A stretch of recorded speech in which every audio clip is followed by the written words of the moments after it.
بہت زیادہ گزر رہا ہے، زیادہ وقت نہیں لینا ہے. مجھے واقعہ یاد آئے گا، پیش کر دوں آپ کے سامنے. ایران کے صدر احمدی نژاد صاحب وہ اقوام متحدہ میں تقریر کر رہے ہیں. اقوام متحدہ میں تقریر کر رہے ہیں. ہر ملک کا نمائندہ موجود ہے وہاں، ہر ملک کا نمائندہ موجود ہے. وہاں جو انہوں نے جملے کہے ہیں وہ یہاں دہرانا چاہتا ہوں. احمدی نژاد تقریباً 10 سال وہ صدر رہے ایران کے.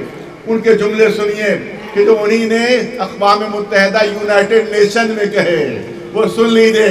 وہ تمام دنیا کے رہبروں کو مخاطب کر کے کہتے ہیں یہ بتاؤ کہ تم میں سے کون ایسا ہے کہ جس کا رہبر زندہ ہے. یہ بتاؤ. ہر مذہب کا نمائندہ یہاں موجود ہے، ہر فرقے کا نمائندہ یہاں موجود ہے. یہ بتاؤ تم میں سے کس کا رہبر زندہ ہے، کس کا رہبر زندہ ہے. جس سے پوچھو کوئی کہے گا 2000 سال پہلے گزر گیا، کوئی کہے گا 3000 سال پہلے گزر گیا، کوئی کہے گا کہ قبل مسیح گزر چکا ہے، ہمیں پتہ ہی نہیں کہ کب گزر گیا. تو ہر قوم یہی بتائے گی کہ ہمارا رہبر ہزاروں سال پہلے گزر چکا. لیکن اکیلے ہم ہیں جو دعویٰ کر سکتے ہیں کہ آج بھی ہمارا رہبر زندہ ہے. نعرہ حیدری، حیدری، نعرہ صلوات. پوری دنیا میں اکیلی ہماری قوم ہے جو سینہ ٹھوک کر کہہ سکتی ہے کہ ہم اکیلے وہ ہیں کہ جس کا رہبر زندہ ہے، جس کا امام زندہ ہے، جس کا سرپرست زندہ ہے. نعرہ تکبیر، نعرہ رسالت، نعرہ حیدری، صلوات پر محمد و آل محمد. تو تمام لوگوں نے وہاں پر مدد کی. خاص طور سے ویسٹرن یو پی، مغربی یو پی کے مومنین بہت بھاری تعداد میں. جب بھی ہم نے ان کو پکارا وہاں سے لوگ پہنچے. لکھنؤ سے لوگ پہنچے. وہاں کتنے لوگ ہیں جو لکھنؤ سے پہنچے وہاں کی تحریک میں، اور جو مغربی یو پی وہاں سے پہنچے. اسی طرح سے بہت سے علاقے جو دہلی کے ہیں وہاں سے مومنین پہنچے. مصطفیٰ آباد ایک علاقہ ہے جو تقریباً شاہ مردہ سے 30 کلومیٹر کے فاصلے پر ہے. ایک مرتبہ وہاں تحریک کا اعلان ہوا تھا گرفتاریاں دی جائیں گی تو بسوں پر پابندی لگا دی گئی. بسوں پر پابندی لگا دی گئی. کوئی اسکوٹر والا نہیں آ سکتا تھا، کوئی ٹیکسی نہیں آ سکتی تھی. اور شاید تاریخ میں پہلی بار ہوا تھا کہ میٹرو اسٹیشنوں کو بند کر دیا گیا. میٹرو اسٹیشن دہلی کے بند ہو گئے کہ کوئی شاہ مردہ کی درگاہ میں نہ آ پائے. تو مصطفیٰ آباد سے چھوٹے چھوٹے بچے، عورتیں، جوان 30 کلومیٹر پیدل چل کر آئے تھے. اور ہمارے علی بیڈر صاحب یہاں تشریف فرما ہے کہ جن کی رہبری میں پورا وہاں کے پر وہ مظاہرہ ہوتا تھا. تو جب اتنی بڑی بڑی قربانیاں دی ہیں تب امام زمانہ کی مدد ہوئی ہے، تب اللہ کی مدد ہوئی ہے. لبیک یا حسین، لبیک یا حسین، نعرہ حیدری. اور انشاءاللہ یہاں وہاں بھی اتفاق سے جو درسربی قابض تھا اس کا نام بھی وسیم، اور یہاں بھی اس منحوس کا نام یہی ہے کہ جو ساری بےمانیاں کر رہا ہے. اللہ کی یہاں دیر ہے، اندھیر نہیں ہے. سنیے اور غور سے سنیے. RSS والوں نے دھوکہ کھایا، BJP والوں نے دھوکہ کھایا، TV والوں نے دھوکہ کھایا، پریس والوں نے دھوکہ کھایا. ارے بڑے بڑے انٹرویوز کے ہو رہے ہیں، زبردست انٹرویو شائع کیے جا رہے ہیں. معلوم ہے ایک فلم بنا رہا ہے، وہ زبردست فلم بن رہی ہے. تمام ٹی وی پر انٹرویو ہو رہے ہیں، انٹرویو لائیو نشر ہو رہے ہیں. ایسا پتہ چلتا تھا کہ پورے ہندوستان میں ایک دھماکہ ہو جائے گا، ایک ایٹم بم پھٹ جائے گا، پتہ نہیں تو کیا ہو جائے گا پورے ہندوستان میں. لیکن نتیجہ کیا ہوا؟ نتیجہ کیا ہوا؟ معلوم ہوا کہ وہ ایٹم بم نہیں تھا بلکہ ایک گیلا چھوٹا تھا، ایک پٹاخہ تھا کہ جو پھوٹ بھی نہیں سکا. وہ دھماکہ پھوٹ بھی نہیں سکا. معلوم ہوا کہ اب تک 15 کروڑ روپے اس نے فلم پر خرچ کیے تھے، لیکن 1.25 مہینے گزرنے کے بعد بھی ابھی تک 15,000 کی بھی آمدنی اس فلم سے نہیں ہوئی ہے. اس کا مطلب یہ ہے کہ ہمارے ہندو بھائیوں نے بھی اس کو دھتکار دیا، ہندو بھائیوں نے بھی اس کو دھتکار دیا، اور کوئی اس کی وہ فلم دیکھنے نہیں گیا. لہذا RSS والوں کو اب اپنی بے وقوفی کا احساس ہوگا کہ اس نے کس کی سرپرستی کر لی، کہ جس کو نہ ہندو پوچھ رہے ہیں نہ مسلمان پوچھ رہے ہیں، بلکہ ان کو یہ سمجھ لینا چاہیے کہ کبھی کسی غدار قوم کو ساتھ نہیں لینا چاہیے، اس سے سوائے نقصان کے کبھی فائدہ نہیں پہنچے، یہ آج ان کو سمجھ لینا چاہیے۔ اب ظاہر ہے کہ جو کچھ بھی ہمیں حاصل ہوا ہے وہ میں نے جیسے فراچہ صاحب نے کہا کہ جب چھوٹی کربلا میں جناب عباس کا علم لہرایا ہے تب ہمیں مسلسل کامیابیاں حاصل ہوئیں، اس کا مطلب عباس کا پرچم جو ہے وہ فتح کی ضمانت کا نام ہے۔ ایک سلوار بھیج اللہ محمد ظاہر ہے تذکرہ جناب عباس دو جملے کرنا چاہتا ہوں، صرف دو جملے کرنا چاہتا ہوں۔ یہ وہ ہے شخصیت کہ جس کی مولا علی نے تمنا کی، اے ابن عباس، اے عقیل، ایسے خاندان میں شادی کرنا چاہتا ہوں، بہادر خاندان میں عقد کرنا چاہتا ہوں کہ جس سے بہادر فرزند پیدا ہو، بہادر خاندان سے لڑکی لینا چاہتا ہوں، بہادر خاندان سے لڑکی لینا چاہتا ہوں۔ توجہ رہے، اب میں اشارتنی بات کہوں گا، سمجھنا آپ کا کام ہے، اور ماشاءاللہ لکھنؤ کا سمجھدار مجمع ہے، اشارے سمجھنے میں ماہر نہیں ہے، لہذا تفصیل و توضیح کی ضرورت نہیں ہوگی۔ مولا کیا فرما رہے ہیں؟ ایک بہادر خاندان سے میں لڑکی لینا چاہتا ہوں، لڑکی لینا چاہتا ہوں۔ عام طور سے لڑکی لینے میں زیادہ چھان بین نہیں کی جاتی، لڑکی لینے میں زیادہ چھان بین نہیں کی جاتی، کیونکہ سب سوچتے ہیں کہ جب لڑکی آئے گی تو اس کو ہم اپنے رنگ میں ڈھال لیں گے، خود ہی ہمارے خاندان کے انداز میں خود ہی ڈھل جائے گی، ہمارے رسم و رواج کو خود ہی مان لے گی، ہمارے مسلک کے مطابق وہ خود ہی ہو جائے گی، کیونکہ لڑکی کے ارادے کمزور ہوتے ہیں، اس کی قوت ارادی کمزور ہوتی ہے، لہذا ہم لوگ اپنے حساب سے ڈھال لیں گے۔ تو لڑکی لینے میں اتنی احتیاط نہیں کی جاتی ہے، لڑکی دینے میں بہت احتیاط ہوتی ہے، لڑکی دینے میں بہت احتیاط ہوتی ہے کہ بھئی وہاں چلی جائے گی، غلط لوگ ہیں تو اس کا اثر ہو جائے گا، اس کے اوپر جو اولادیں پیدا ہوں گی ان کے اوپر اثر ہو جائے گا، لہذا اب تب زیادہ چھان بین ہوتی ہے جب لڑکی دینا ہو۔ ارے توجہ چاہتا ہوں، جب لڑکی دینا ہو تو زیادہ چھان بین ہوتی ہے۔ مولا فرما رہے ہیں کہ ایک ایسے خاندان سے لڑکی لینا چاہتا ہوں، شادی کرنا چاہتا ہوں جو بہادر خاندان ہو، جو شجاع خاندان ہو۔ کہا جاتا ہے کہ فلاں صاحب جو ہے وہ داماد علی ہیں، داماد علی کے طور پر پیش کیا جاتا ہے کہ فلاں صاحب کو علی نے اپنی لڑکی دی تھی، فلاں صاحب علی کے داماد ہیں۔ تو میں کرنا چاہتا ہوں کہ جو لڑکی لینے میں اتنا محتاط ہو کہ کسی بزدل خاندان سے لڑکی لینا گوارا نہ کر رہا ہو، کیسے ممکن ہے کسی بزدل کو اپنی لڑکی سے بہت کر دے گا؟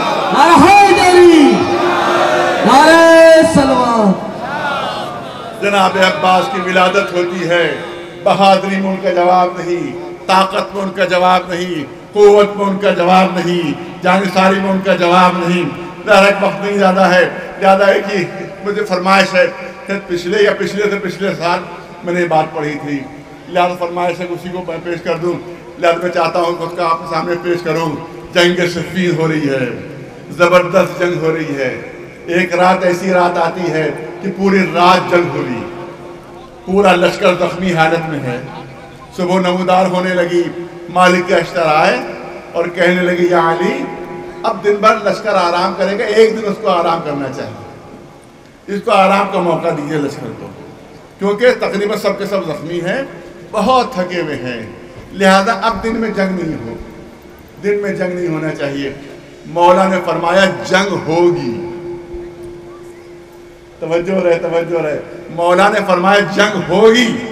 مالک کے اشتر نے کہا ہاتھ جوڑ کر، اے آقا کون جنگ لڑے گا؟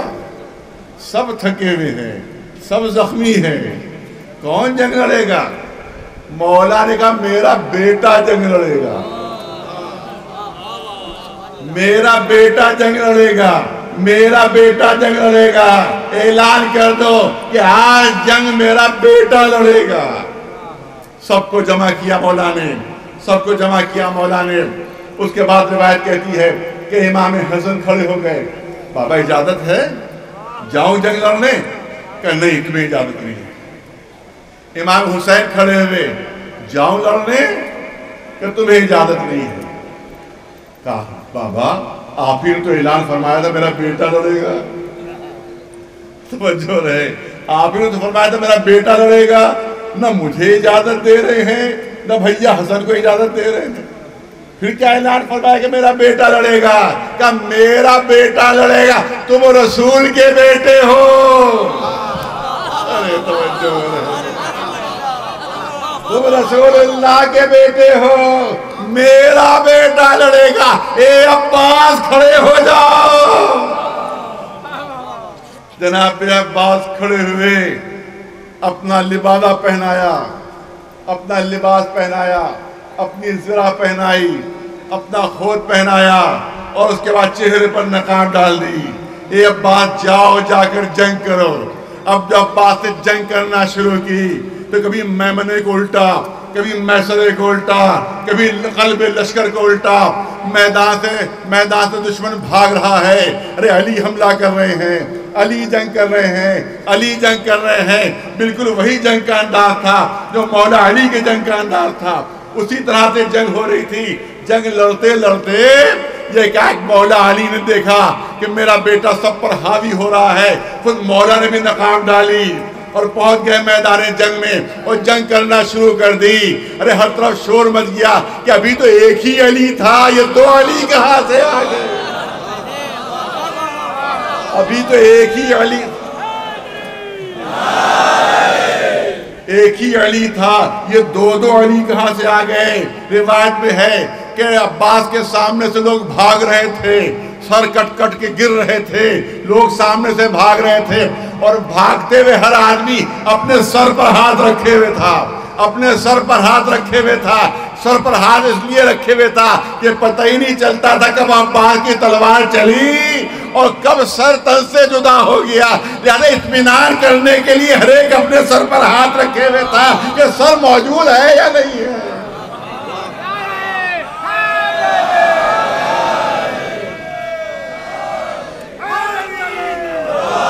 میں نے کیسے زیادہ نہیں عرض کرنا ہے، ہر ایک سامنے سے بھاگ رہا تھا، ہر ایک سامنے سے بھاگ رہا تھا۔ علی آ گئے، علی آ گئے، علی آ گئے۔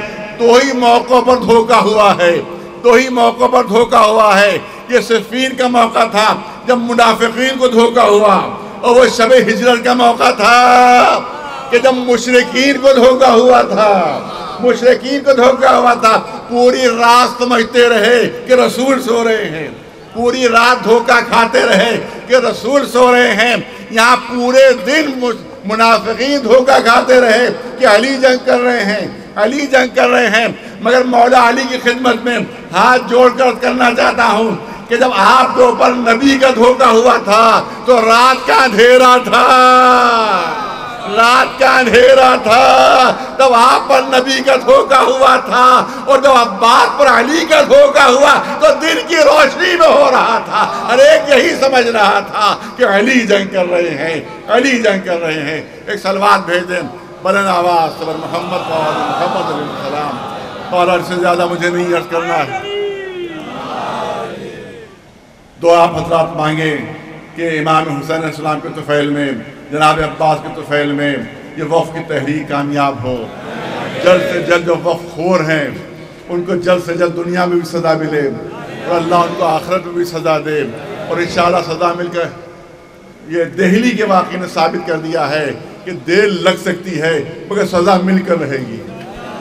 اور آپ دیکھیں وکیل موجود ہیں، وہ بتا سکتے ہیں کہ اس طرح کے جو مقدمے ہوتے ہیں وہ نظیر بنتے ہیں، وہ نظیر بنتے ہیں۔ وہاں جو جج نے فیصلہ دیا کہ 7 کروڑ جرمانہ لگے گا کیونکہ یہ ناجائز طور پر قابض ہے، 7 کروڑ جرمانہ لگے گا، اور 1 مہینے کے اندر اس نے خالی نہیں کیا تو ہر دن کے 2,14,000 جرمانہ۔ یہ فیصلہ تھا، یہ نظیر بن گیا ہے۔ اب یہاں جو ناجائز قبضے دار ہیں وہ ہوشیار ہو جائیں، میں تو کہتا ہوں جتنی زیادہ دن رہے اتنا زیادہ اچھا ہے، کیونکہ اتنی ہی زیادہ وقت کو معاوضہ بھی ملے گا، اتنی ہی زیادہ تمہیں جرمانہ بھی انشاءاللہ ادا کرنا پڑے گا۔ انشاءاللہ کامیابی ہمیں مل کر رہے گی اگر خلوص ہو، نیک نیتی ہو اور ہمت ہو، تو انشاءاللہ اللہ جو ہے ہمیں کامیابی دے گا۔ دیکھیے اب آخری جملے اب ایک دم ذہن میں آ گیا، میں دہلی میں بھی تقریر کی تھی، میں نے کہا کہ دو چیزیں ہوتی ہیں، یا بک جاتا ہے انسان یا ڈر جاتا ہے، یا بک جاتا ہے یا ڈر جاتا ہے۔ دولت دے کے اس کو خرید لیا جاتا ہے یا ڈرا دیا جاتا ہے، لیکن جس کے پاس دو چیزیں ہوں نہ وہ بکتا ہے نہ ڈرتا ہے، نہ بکتا ہے نہ ڈرتا ہے۔ جس کے پاس محبت اہل بیت کی دولت ہو وہ بک نہیں سکتا۔ ارے توجہ چاہوں گا آپ، جس کے پاس محبت اہل بیت کی دولت ہو وہ بک نہیں سکتا، اور جو اللہ سے ڈرتا ہو وہ دنیا میں کسی سے ڈر نہیں سکتا۔